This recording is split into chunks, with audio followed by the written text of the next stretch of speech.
No, you first. You first. I guess that is my main question.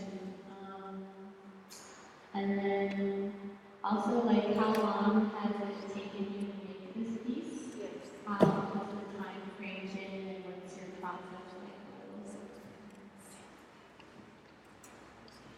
like? It started with the video.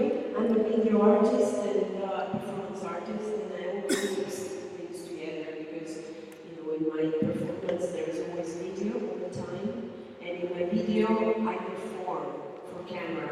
So to me, performance art and video art are really like mixed languages.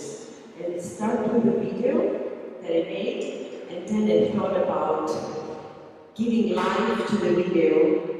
And trying to do a performance in which I illustrate or explain the meaning of the video that will follow after the performance. And but then the performance took its own life, as usual. And it's always about femininity, which is my main thing. Maybe I'm a little bit too stuck in this theme, but everybody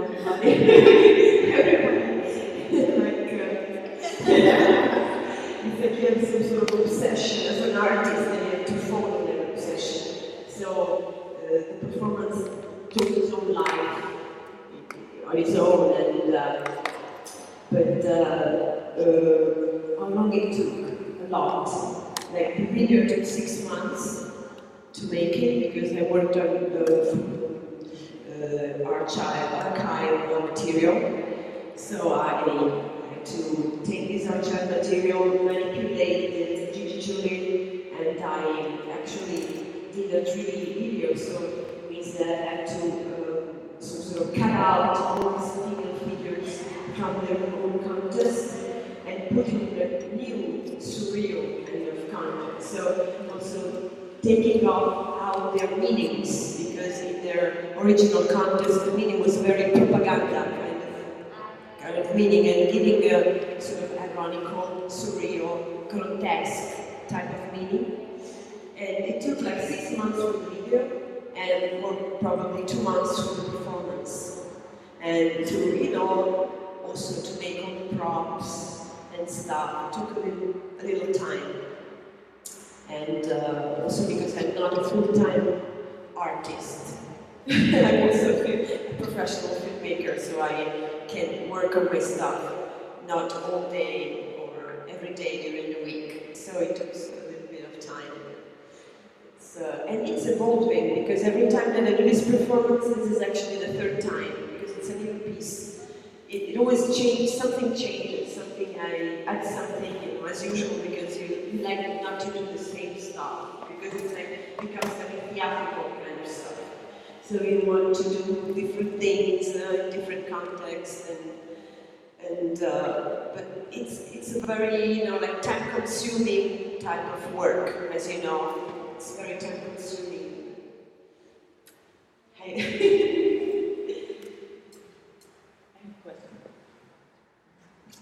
I have a question that relates with your relation with the performance arts background, because the pins you've seen, there's this whole tradition of pain, Gina pain, and also how this thing of not repeating, for instance, is one of the principles, and it's very much in question in terms of even archiving or redoing the performance piece that in principle was done once and was to be done. So if they do again, it's like putting in question what's performance art, that's one of and including the stage and this kind of.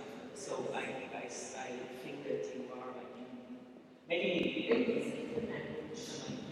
but so I would love to hear with you your contextualization within performance art, and how the performance art is going into video art and web art, and using performance art, using also mediation and other things.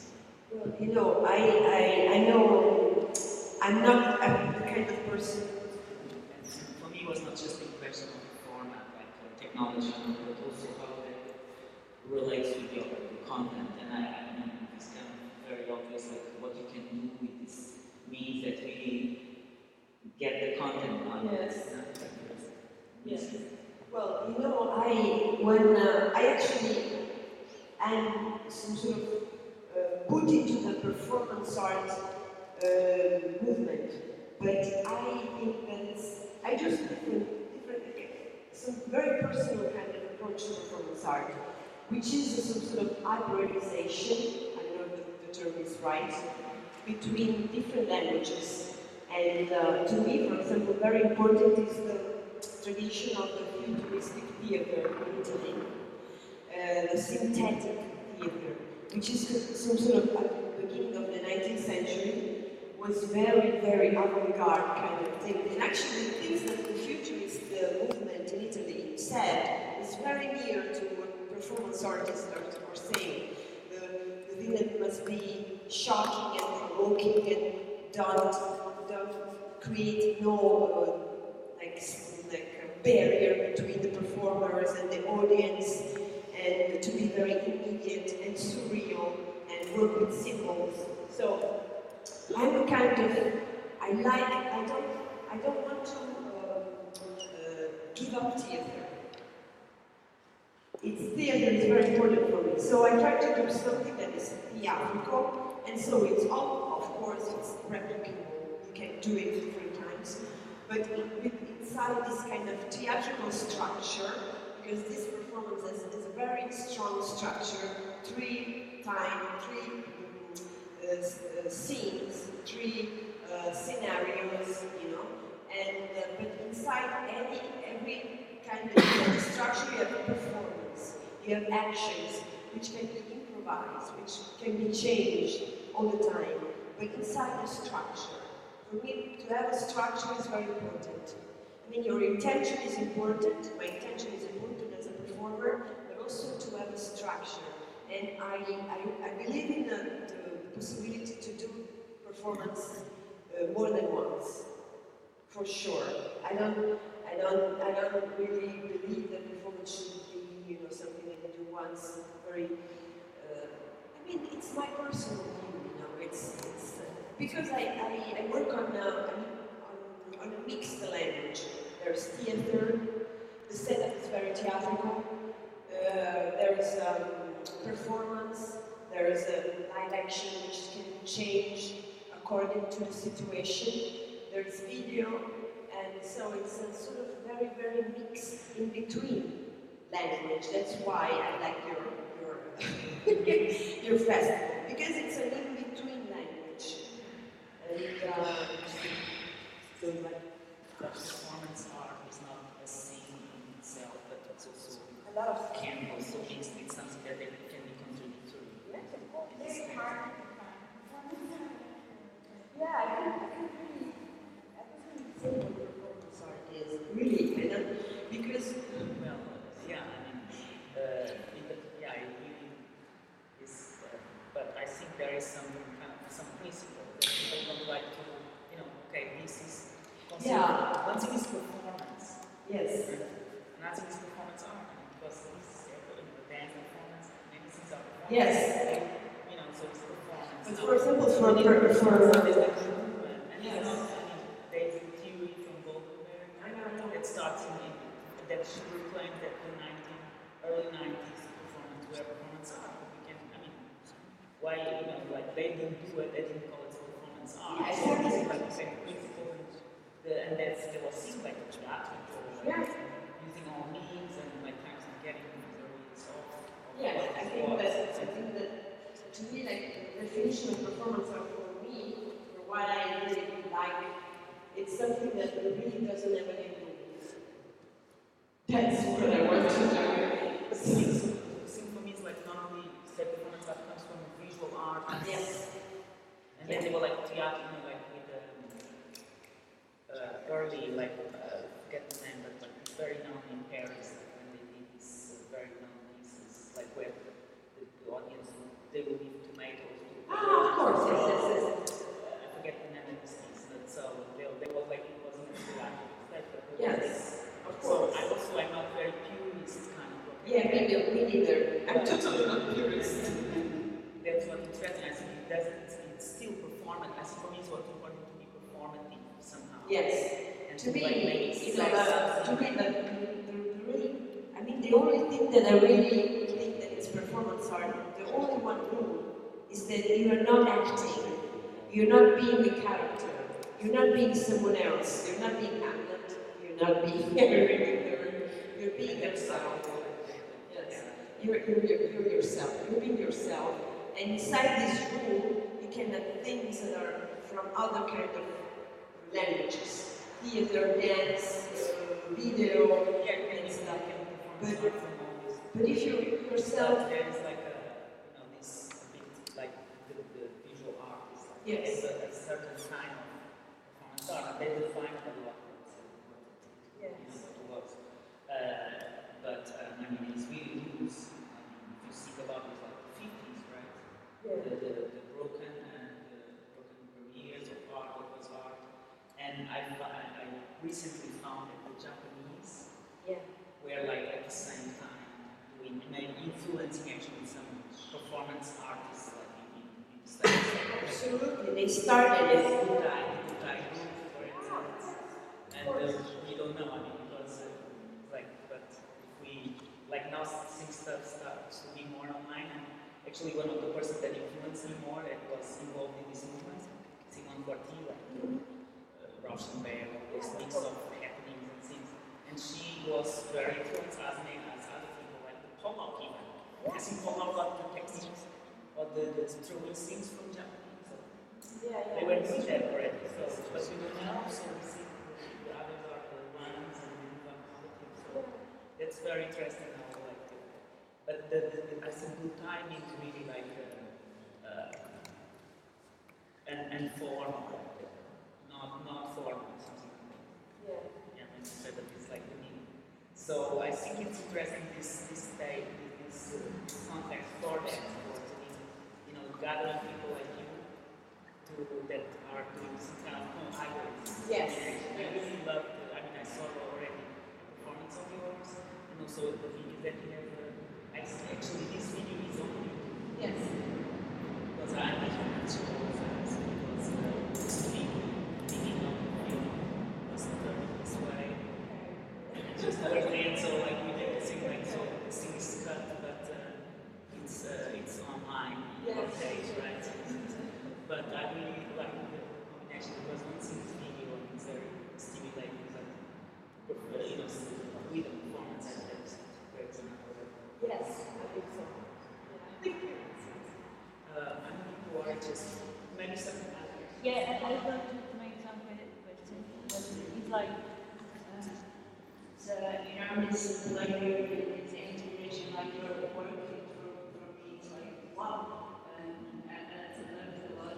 And one thing is what motivated behind your choosing your branch in the process of the artist work, your performance. Yeah.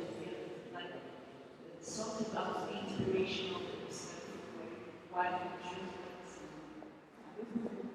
Yeah. Well, I choose. I wanted to do a movie about the feminine figure in propaganda of the 50s because I think that after the war in the 50s and 70s, especially of course in the American culture, which influenced all culture in Europe and all over the world, the female figure was used as a sort of testimonial to promote not only products in commercials, but also promote a way of life, the American way of life. So it's just the footage where the female figure was doing this kind of propaganda, you know, was the character, was the protagonist of a propaganda. And I'm not doing this in a polemical way. I really somehow love, like, hate and love this kind of figure. Yes, it's like I have a very, very contradictory feelings. I love the beat-up kind of culture, and I hate it at the same time. So, but this is being an artist, and you have like some sort of bipolar attitude towards everything. you're not like stern, you don't have like a precise. I love it and I hate it. I think that somehow it celebrates the beauty of femininity, but somehow it also degraded it, somehow humiliated it. So there's different kind of thing about this imagery, which is also the imagery of the second wave feminism that was in the 19th, and I'm very inspired by that kind of culture.